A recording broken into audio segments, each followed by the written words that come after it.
So the grill is one of the major improvements, right? The grill, curvature of the grill, the look. This is a look feature as well, but it also has to let airflow through. You've got the two-piece bumper. Why is the in-mold coloring such a big deal? Well, if you scratch or mar the paint, people tend to want to keep them in Tim Cup shape. Versus if you have an old color, then you don't have to worry about that, right? This would be a charcoal grade with a textured surface on it. And if that's a charcoal grade textured surface and you had rock chips or scratches on it, you won't see them. So it hides those. So you aren't taking a truck out of service in order to get the repair.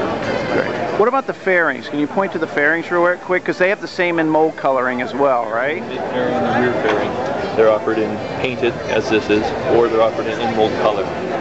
So these are aerodynamic fairings, of course. They have a stylish look to them, distinctive Kenworth look to them.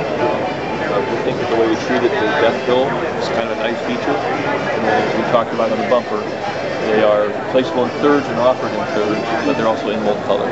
And you said for the roof, the sleeper roof itself, it's really not a styling exercise; it's an aerodynamic exercise. Talk about that for a minute.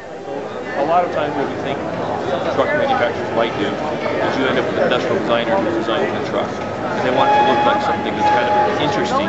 So that precedes using aerodynamics to define the shape. What we did on this truck, we went ahead and figured out what the aerodynamic shape should be, let the airflow define that shape, and then let the stylers work off of that model. So the first step was aerodynamically what it should be, and the second step was now it has to look like something.